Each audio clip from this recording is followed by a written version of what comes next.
Hello, hello. Oh, yay, it's on. All right. Hey guys, how is everyone doing? Good. All right. My name's Jen Myers. I'm with the NYSBA. I'm the Events and Membership Manager. Thank you for joining us for Improving Brewery Safety with Matt Stinchfield. Very excited for the session. Matt is the Brewers Association Safety Ambassador and founding chair of the BA Safety Subcommittee. He is lead instructor for the OSHA-funded Hazard Reduction Practices for Cleaning Draft Beer Lines course in the annual Brewery Safety Boot Camp at the Craft Brewers Conference. Currently, Matt is working with the NYSBA to help launch the state's Craft Brewer OSHA Alliance. He is writing the book on brewery safety for the Brewers publication, shooting for a 2023 release. In his spare time, Matt safely forges mushrooms and wrangles trout from the rushing rivers. Thank you for being here. Thank you.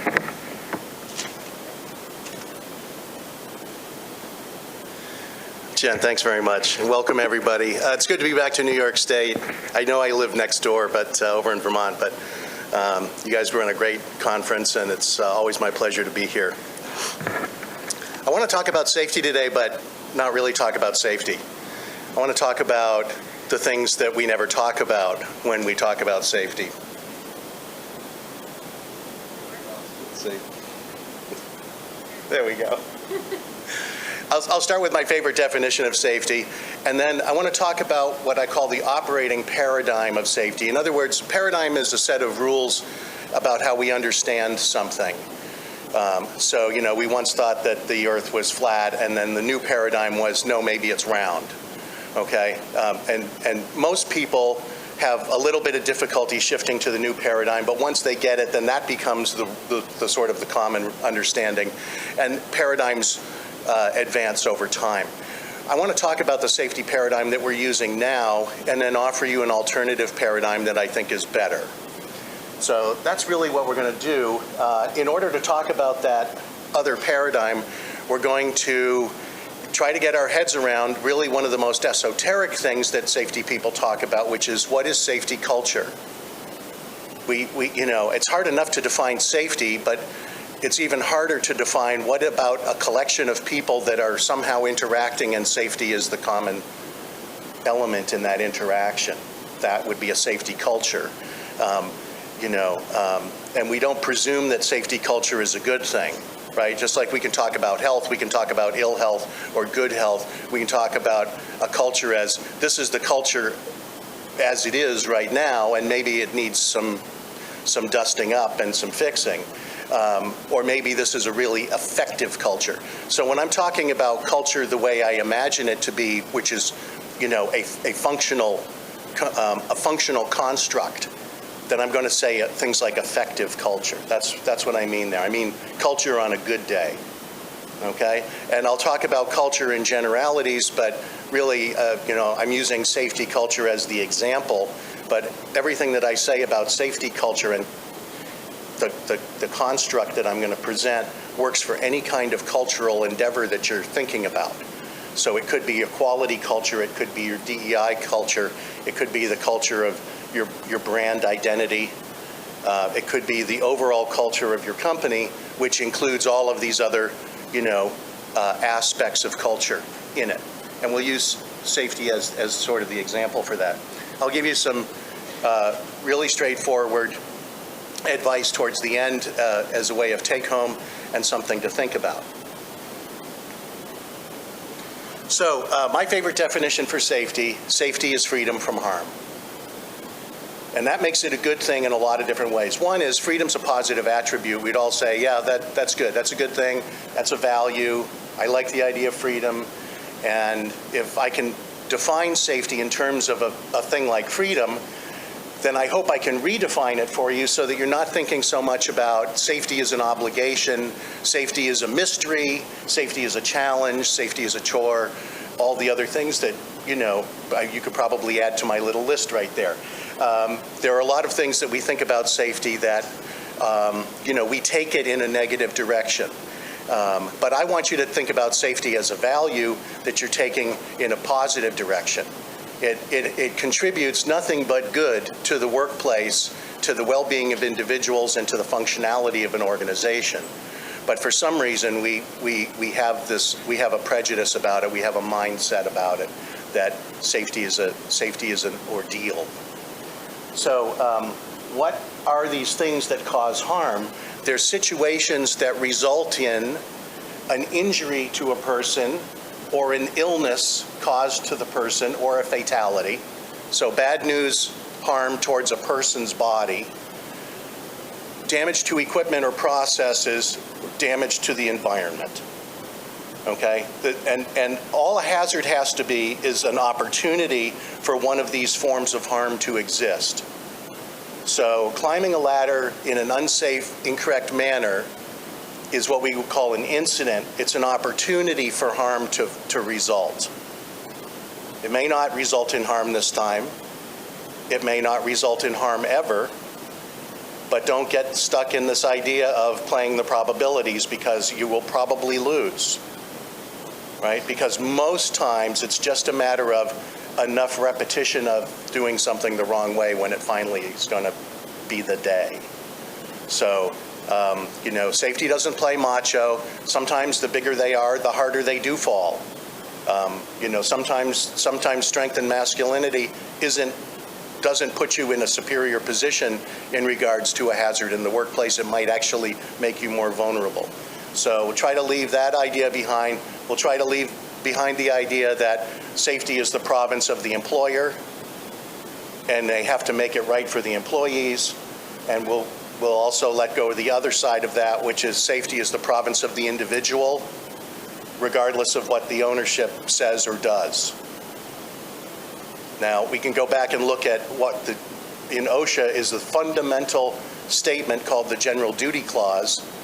OSHA turns 52 this year, so this is not new stuff. It might be new to you, but this is pretty much the way it's been for a lifetime. And the General Duty Clause says the employer has a responsibility to create a safe and healthful workplace. Okay? You cannot have a dangerous workplace, OSHA says. This is in the law. The law doesn't say how to do anything. It just says this is the fact. The regulation is what says how to do it. But the law says the employer has a responsibility to create a safe and healthful workplace. Safe and healthful are code words. Safe means free of injury, and healthful means free of occupational disease. So those two things that I just mentioned here, injuries and illness, okay, create a safe and healthful workplace. But then the next paragraph says the employee must do as the employer says. Follow the training and use the equipment that they've been provided as trained to use, and follow all rules and regulations. That's a real problem because OSHA's rules are this thick and none of us know them.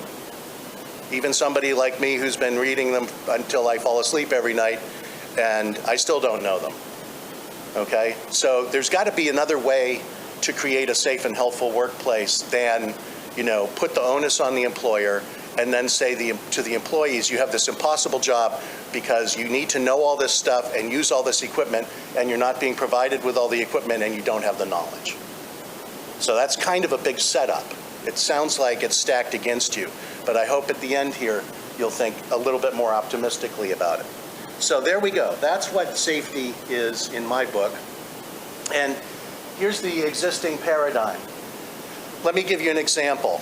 And by the way, I'll preface this by saying, if I say anything during today's talk that you get a little twitch inside and you feel offended or pissed off or you disagree with me, congratulations.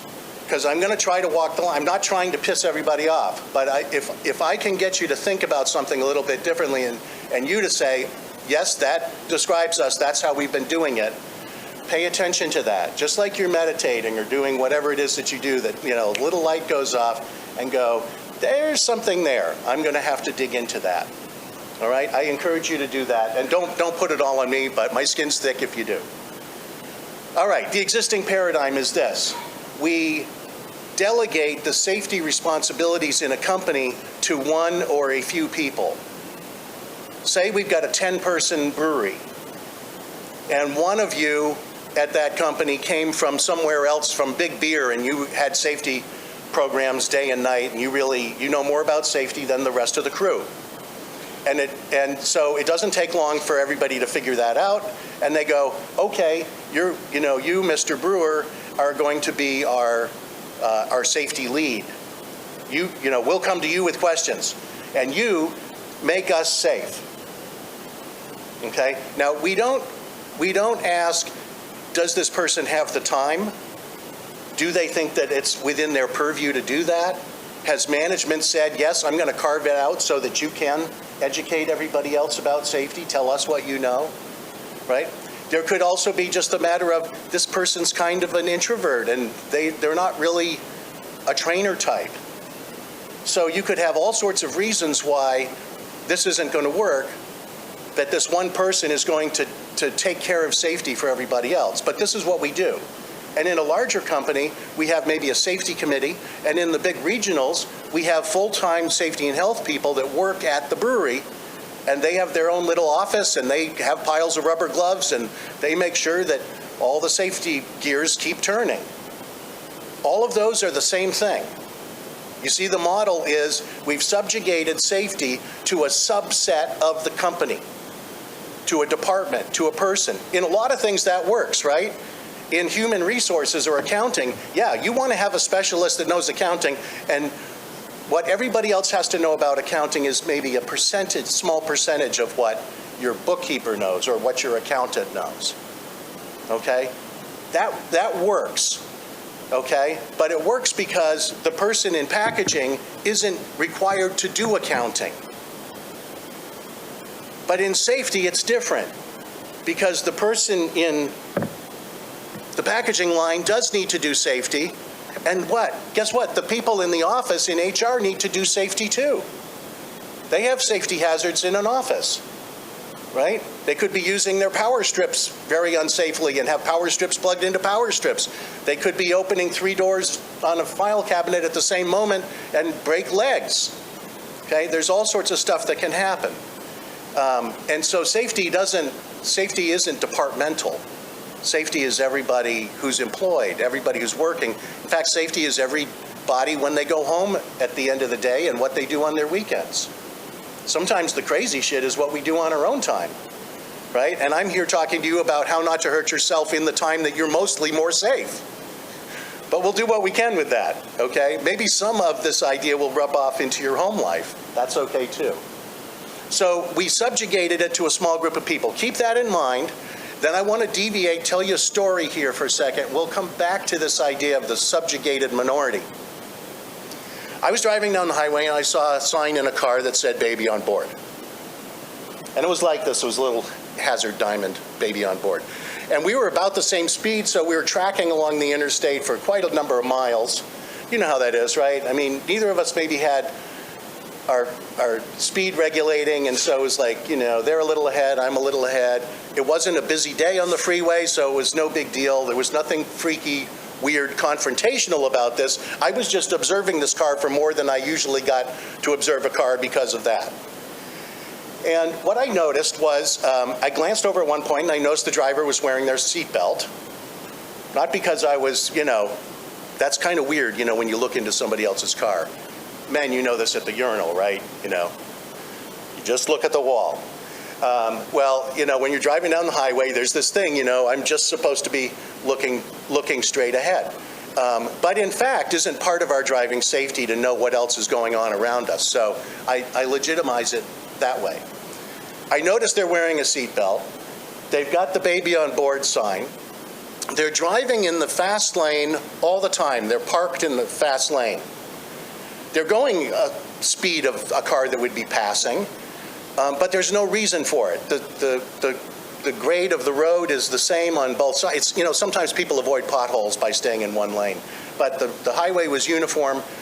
There wasn't traffic to be negotiating. There was nobody in the slow lane to be passing. This is a habit that some people have, many of us have, driving, is we just park in a lane and zone out. And so they were doing that. There were occasions when they moved over into the other lane, but they never used their signal. And I'm of a generation where the signal was called the indicator. because it indicates an intention of moving a 2,000, 3,000 pound pile of moving steel somewhere else. Right? Who am I indicating to? We'll come back to that.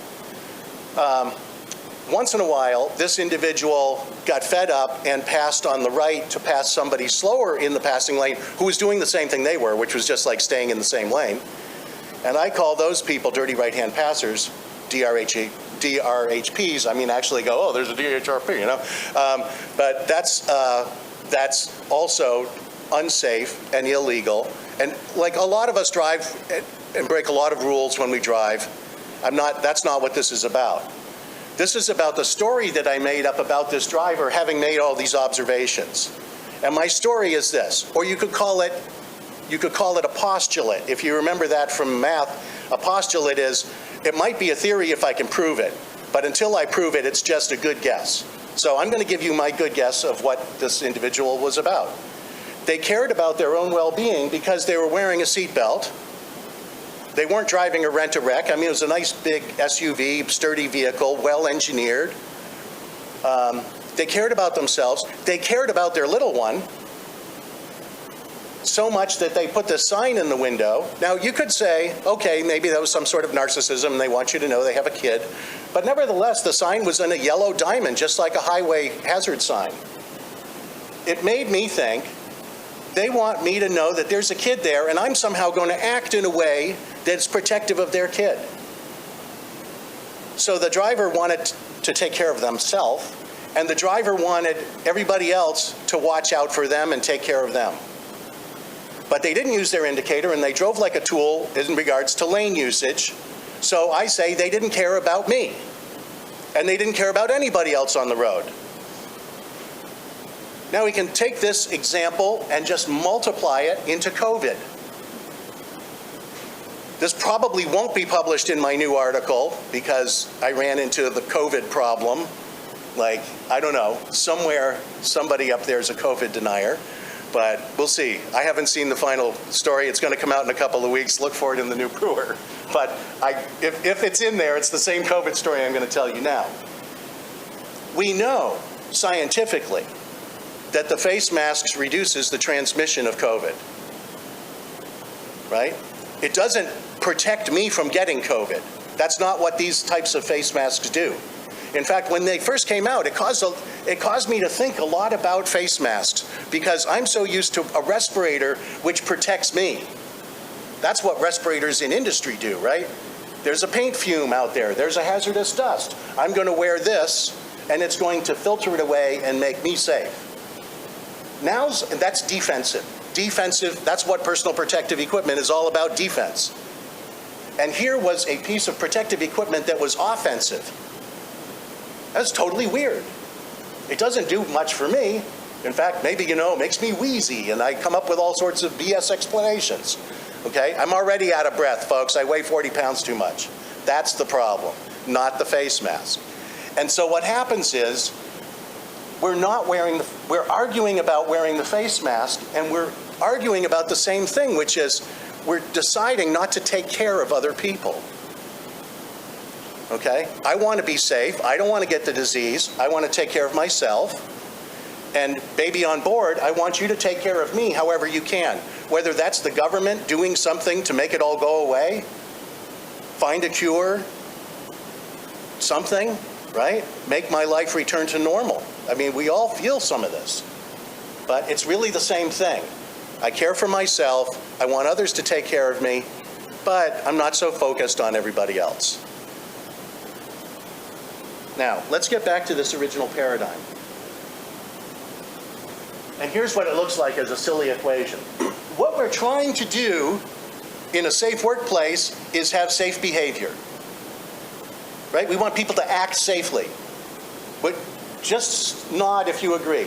If people act safely, it will be a safe workplace. Is that a fair assumption? I think it is, but if you think otherwise, I'd like to know. Okay. So my presumption is if we have safe behavior, we have safe performance, people are doing a job in a safe way, then that will reduce the chance of harm, and we will have a condition of freedom of harm, And that we've already defined as safety.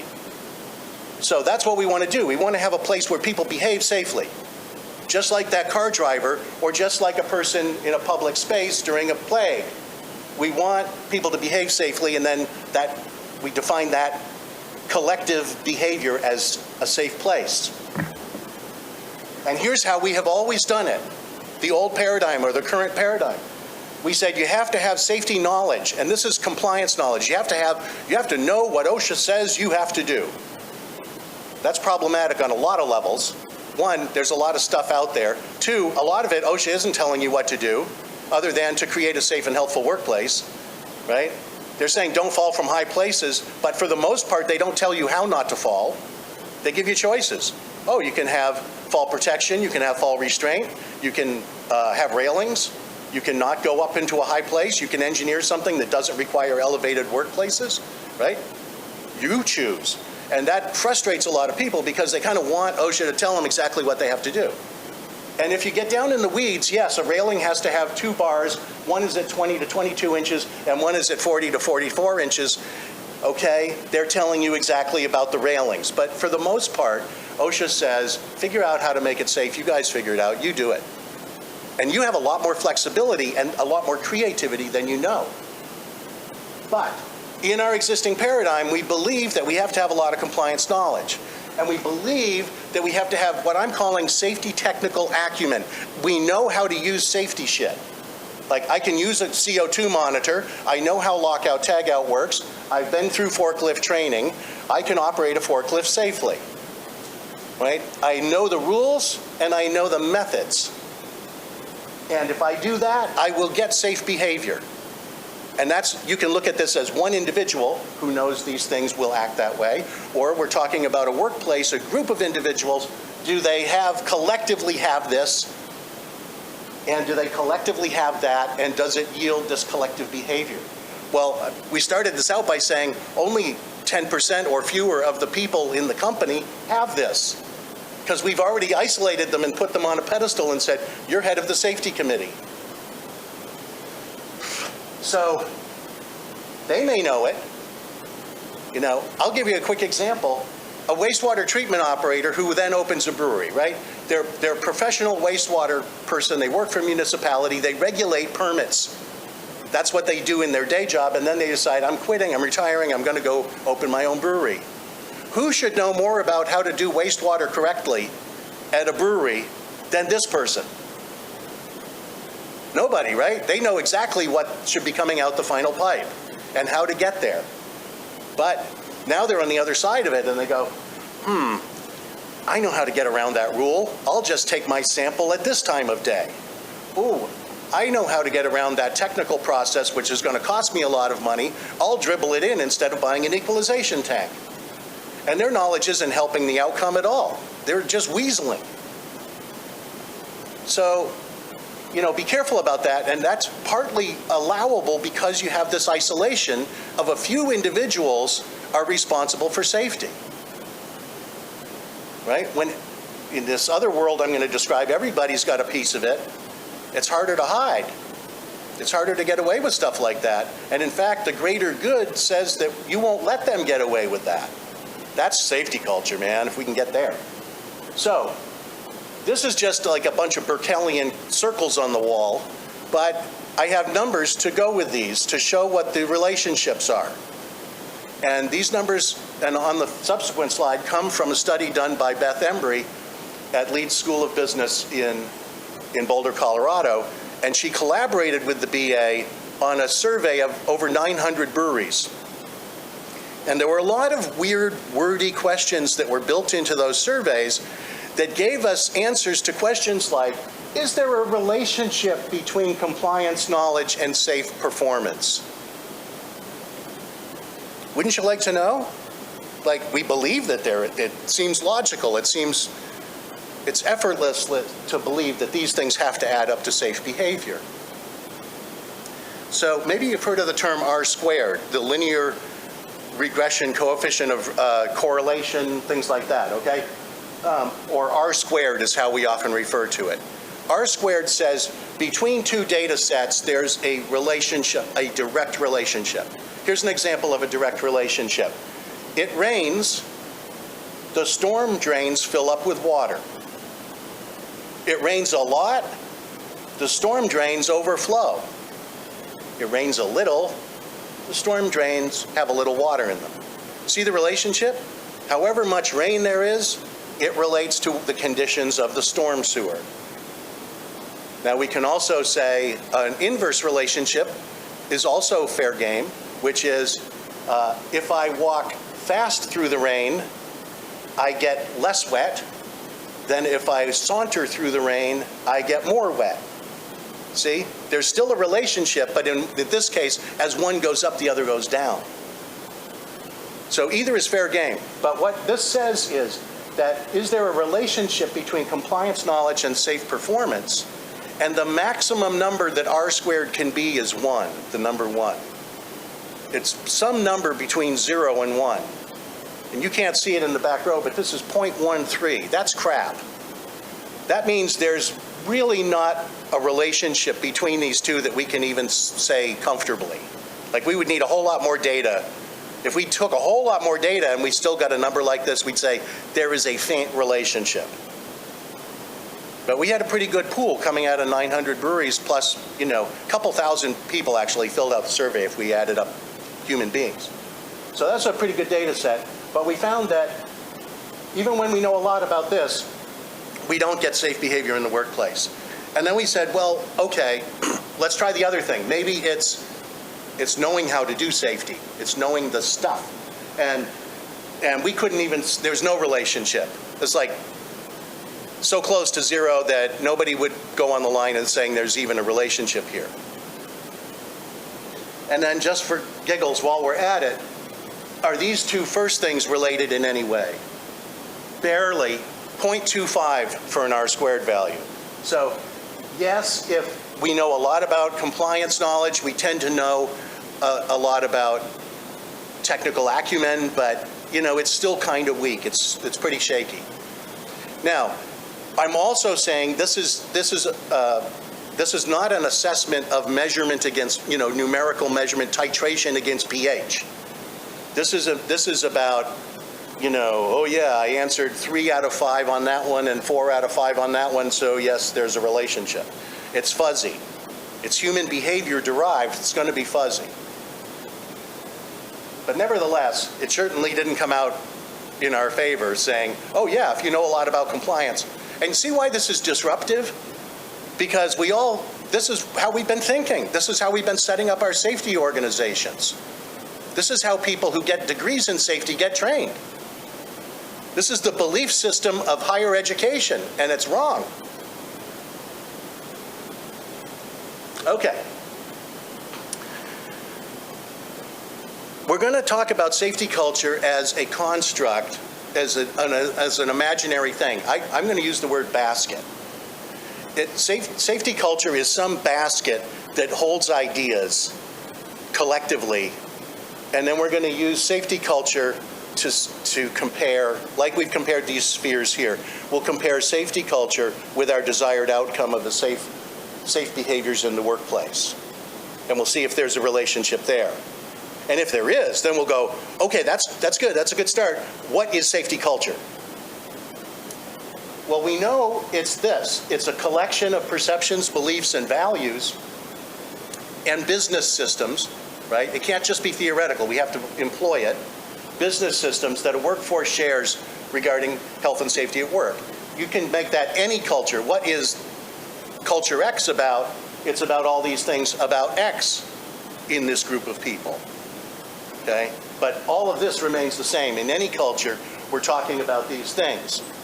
And we're going to circle back to see where these are. These themselves are not culture. They're components. So, I've created this basket called safety culture, and over there is safe job performance. That's our desired outcome, right? That's the same green sphere we just saw. That's still our end game. We still want to get there, but now we're going to ask the question, if we have this intermediate theoretical space called safety culture, does it have a relationship to safe job performance? And if so, what is safety culture? and I'm kind of jumping ahead so we can do this all in 45 minutes, I'm going to give you 5 things that go into my basket, and then we're going to see if they stand up. Okay.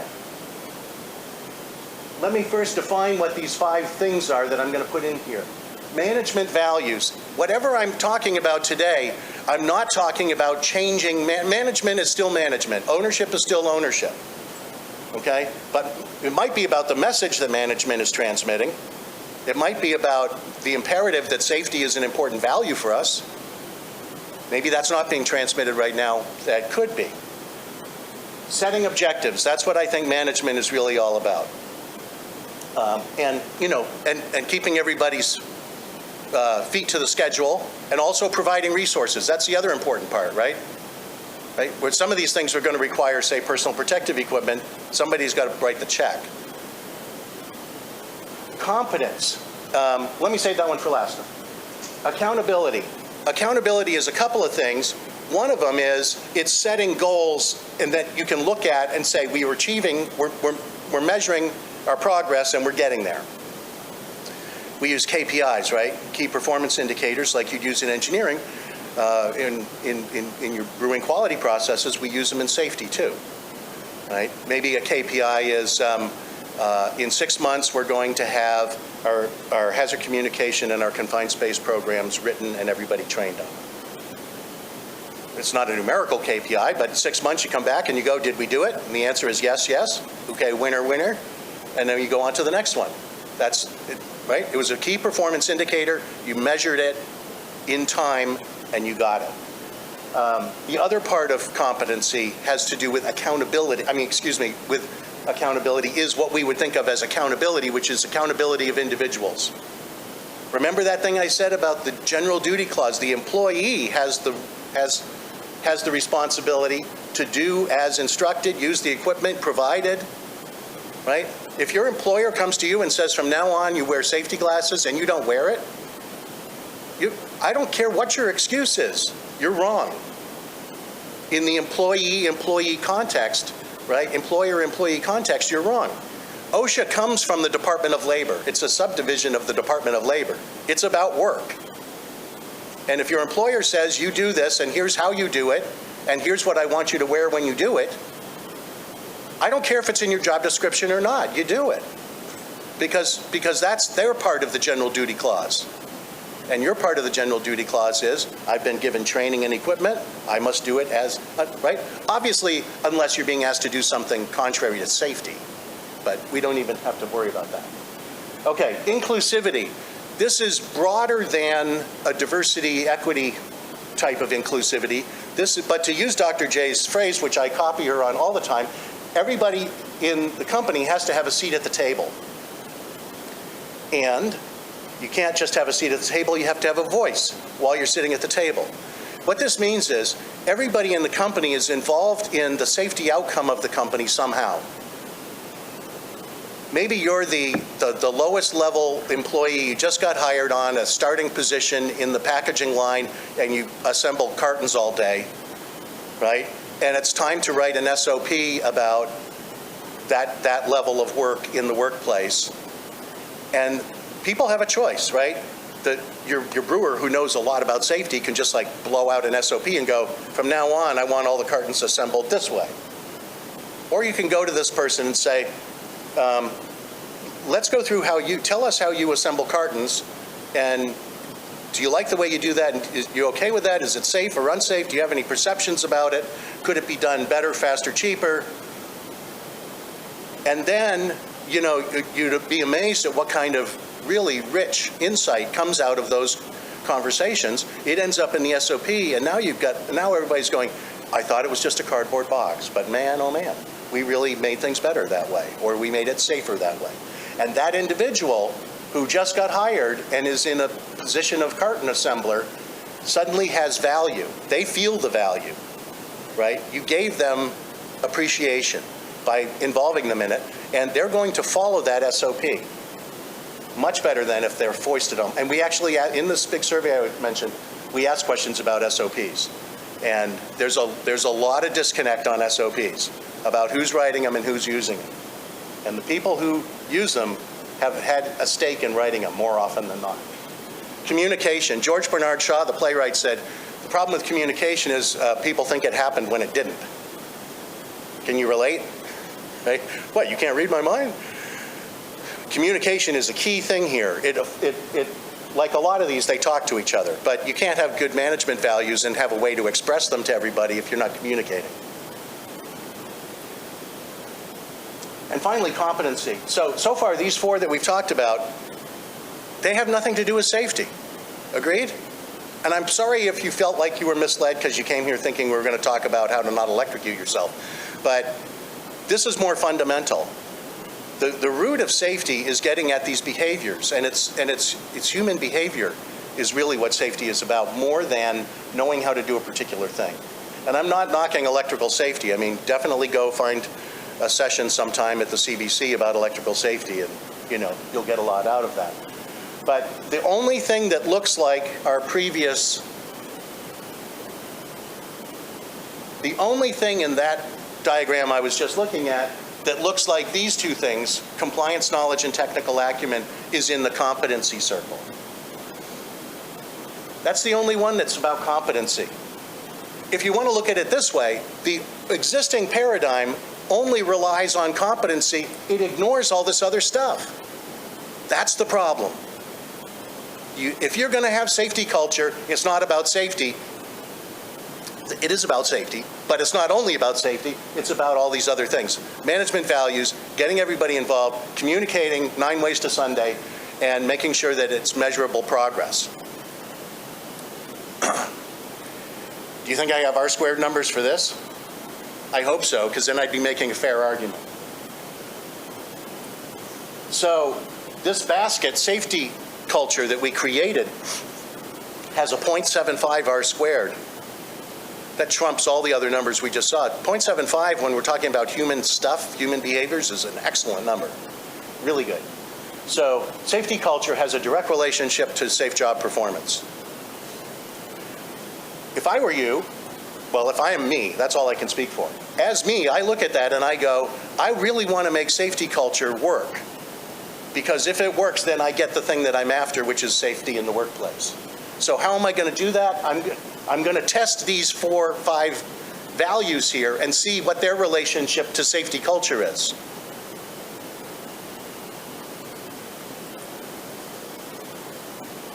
Communication to safety culture, 0.93.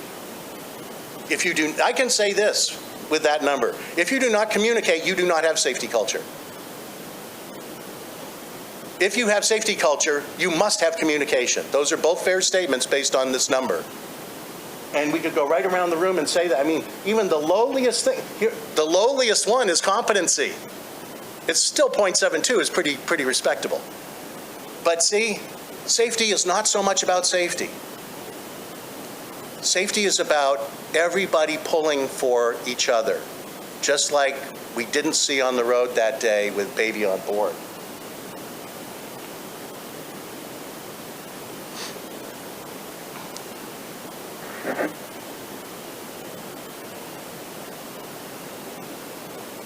Same green circle down at the bottom, our goal here. We want safe behavior. We can even take the word safe out of this for a second, and we could look at any behavior, good or bad, good, bad, or indifferent, okay?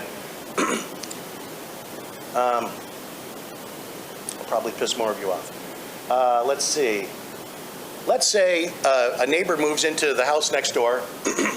You live in an entirely white neighborhood, and these people worship a different god, and they come from a faraway country, and their skin is dark, and you've never known anybody like them, except from the news and from your brother-in-law who fought overseas, and whatever life has taught you, what you think you know about this person. Okay? Now, there are different behavioral outcomes here.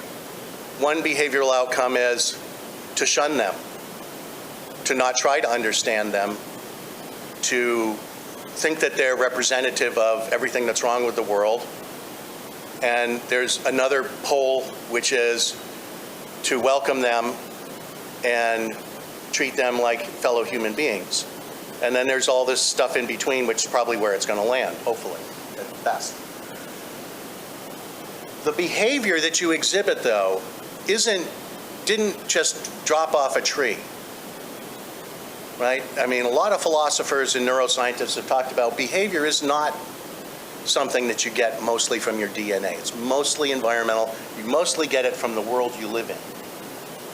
In fact, behavior comes from this middle group here, beliefs, values, and perceptions. Okay? And where do those come from? Those come from experience. And experience is in two things here. Experience, what I would call direct experience. So, no, I once knew a dark-skinned Arab, and this was my experience with that person, and this is why I think the way I do, which is why I behave the way I do. For good or bad, right? I mean, maybe that was the best friendship I ever had. You don't know from what I'm saying. But there was an experience that I directly had, and it affected the way I look at the world, and it affected my behavior. There's also vicarious or indirect experience, which is my brother-in-law went and fought in Iraq, and this is what he said. So there's that. And then there's socialization. What am I seeing on news? What am I taught in school? What do my buddies at the bar talk about? What's the conversation on golf day or frisbee day or fishing day or whatever goes on? All of those things add up together, okay? All of this collective experience where we're sucking in information. And some we suck in better than others, some we reject. Once we start getting beliefs, values, and perceptions, we start being more selective about what the experiences are. Like, oh, I don't want to go, I'm not going to go to a rally of the other political faction because I've already decided I'm of this political faction. Right? Have you ever thought about going to the other faction just to find out what's going on? And hopefully not be, worried for your well-being, but thought problem. Anyways, these experiences can be viewed as positive or negative or influential in a way that results in positive behaviors or negative behaviors at the end. If we take this example, which is a little bit awkward, and make it about a very simple safety topic, let's say ladder safety, okay? With ladder safety, the safe behavior that we want is we want people to use the ladders correctly, use the right ladder, not be hurt, right? Not damage anything, get the job done, not expose us to having to buy super fancy expensive ladders if we can avoid it, all that good stuff. We want this, but we want safety in the workplace. That's the behavior we're after. And if we track it back to where we get our experience and socialization about it is we have maybe personal experiences of having ladder mishaps. Anybody else want to volunteer? You've had a mishap on a ladder at home or at work? It's okay. We're among friends and we keep confidence here. It's like an AA meeting or something. It's like, I fell off a ladder meeting. Yeah, my name's Matt, twice off a step ladder. Okay. And then we have the socialization of that experience, which is, oh yeah, remember that time Rob had the hop volcano and he was standing on the tippy top of the step ladder and like he was covered with hop schmutz and everybody laughs? It's understandable, that sounds funny. But in the right socialization is, yeah, that seemed kind of funny, but you know what? We're damn lucky we didn't lose him on that day. Okay? Or socialization is, we have a hop volcano and the boss walks in and says, how much beer did we lose? Wrong. It was, is everybody okay? See the difference? That's where we get how we think about things and what our belief system is. And if we want to make fun of safety, like, oh, safety meeting, fire one up, where's the donuts, whatever your joke is, it's okay. I mean, humor is valuable too. My favorite quote about humor is, laughter massages our heart and diaphragm. So, good stuff there. But anyways, we have these social experiences, and do we skew it at that time to make it functional so it gives us the behavior we want in the end. The reason this is important is because safety has a branch. There's a branch of safety study called behavioral safety. And the way it works is by trying to, the way it tries to work is by trying to change behavior at the behavior circle. You actually have somebody stand over you and watch the way you do your job, and they go, and try to change your behavior. They haven't changed your beliefs, values, and perceptions. In fact, they're probably creating new beliefs, values, and perceptions about your uselessness. So that's the important thing here, is that the experience in socialization, at some point it's serious, because we're trying to make ourselves well, keep ourselves well and make ourselves safe. We might be able to, the beliefs might be, oh, safety's going to cost us a lot, or it might be safety does cost us a lot because we don't have any and now the guy's in the hospital. So, why are you acting safely on the ladder when you're up there? Why do you behave that way? It's some combination of all this stuff that comes before you, which is, oh, I've already fallen once and now I'm extra careful. Or, I can't afford to be out of work. Or, I'm the lead brewer and things are going to go to pot if I'm not here. You see, all of the behaviors come from a belief. So that's the important thing here, folks, is, and you have to have the socialization. And one of my favorite quotes is you can't call it culture if it only has some people in it. Culture has got to be the whole banana. It's got to be everybody involved.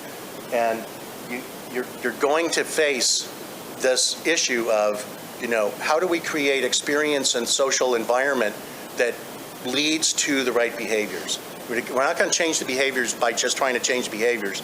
We have to change the fundamentals. Okay? So, last thoughts here. Please think about those 5 drivers: management, communication, competency, accountability, and remember the last one? Inclusivity. Get everybody into the table. Very good. This process applies to any kind of cultural endeavor that you have. It applies to the company culture as a whole. Safety's not really in a vacuum, but if you're just now starting to think about culture, safety's a good place to do it, because safety has really no downside, right? I mean, it's hard to argue about safety and be sensible. I argue against safety and be sensible, right? You can argue against the cost of some ways of being safe, but that's a challenge for you to be creative and find a good way to do it. You have to have management want to do this. One of my favorite proverbs is the Chinese proverb that says, the fish rots from the head. Okay? If you've got a rotten head up there, the whole organism is messed up. So, and you may be thinking, hey, I'm not the boss and my boss is part of the problem, and that's a challenge for you, and you've got to go work on that. But this type of model, people still have roles. They still have authority roles, but they're also parts of their behavior that have to be egalitarian. They have to want it and show it. Allagash is a good experience. Rob Todd founded his brewery not having any safety background or very little brewing background. He had just interned over at Otter Creek. But in 1995, and I've seen a picture of it, he had a guy develop a safety program for his company in 1990, for the first year they were open. It was just a little 3-ring binder with a few pages in it. But it was the beginning, and it set the tone, right? It set the experiential and social tone for safety at that brewery. And now you go to that brewery, and if you're like me, like I have my safety, like invisible ray glasses on, and I'm like, it's euphoric, They're getting the work done. They're making tons of beer. They're shuffling through thousands of visitors, and and they're doing it safely. They've got stuff like a homemade sign at the point where you would have an SOP, right? Where you would need an SOP, there's a sign or an SOP is right there. So it's like, you don't have to go fetch it, The lockout, tagout stuff, oh, for this job, the locks are here because the valve is there. You don't have to go across the plant. They've just gotten everybody involved in this, and this is what comes of it. You have to trust the process. Paradigm shift is about change. It's fundamentally about change, and change is awkward, and people can stress out about change. But I hope I've given you like numerical evidence here that this is much better to look at it this way than to simply look at it as the province of those isolated experts. And remember always that the safe behavior that you're after comes from beliefs, and beliefs are formed through experience, through whatever experiences you got. Can beliefs change? Can behaviors change? Yes. But how do they change? Because the socialization changes. So, good luck on that. I can be reached at the shortest email in the world, safetyambassador@brewersassociation.org. At least it's easy to remember. Thank my colleague Elizabeth Embry for the data. And if we have time for questions, I have no idea where we are. We have 3 minutes. You're probably going, damn it, I have so much to do. Well, if you do, please reach out to Matt. And we do have a safety meeting tomorrow at 10:15 on Monday, which is the first room. So please join us. We have some great things planned for our community. And it's really great to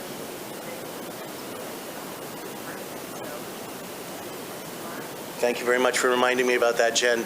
What Jen's referring to is what your state association is doing right now with New York OSHA, and that is called an OSHA Alliance. We've done them very successfully in Massachusetts, Ohio, and Colorado, and now we're adding New York to that. The BA is helping in a guiding way because we've done it before. You guys have a great guild. What it will do is it opens positive communication pathways between your industry and OSHA, and you get heads up in advance of things, like if they decide they're going to come around and look at everybody's forklifts, you'll know it first. I do training. I train OSHA inspectors about what breweries have for hazards and how they're constructed and operate so that they're more educated and informed when they come to do an inspection. There's a lot of good stuff. And there'll be 2 OSHA employees tomorrow, so at our meeting. So please, by all means, Here's the cool thing. OSHA normally has 2 parts. They have a compliance part. Those are the people who write you a ticket. And then they have the consultation part, which is they know what the compliance officers look for, but they don't write you a ticket. They come in, they're a separate entity. They come in, they give you an inspection. They say, how about in 60 days you get these things ticked off? Send me an email that when you got them done. Okay? And that gives you a get out of jail card free if you're in consultation and OSHA shows up for an inspection. But in New York, there's a third part of OSHA, which is super cool, which is compliance assistance. And they are helpful people. They don't write tickets, and they don't talk to the people who write tickets. And all of them are experts who used to be in the field and do inspections and give citations. And there are only 4 of them in the whole state, and 2 of them are at our meeting tomorrow. So that's very cool. They're totally up on this. They're really game. They've said good things about our industry already. and it's free, so it's a great resource for industry. You can have it targeted, so if you do invite them to your brewery, be specific. So if you want to have them come and look at something specific to your brewery or to make that work. And then by doing so, it can help you create a better safety plan, which is ultimately what we hope that you guys will be doing from this, is just having a better safety culture. It's super important. Ultimately, we want you guys to all.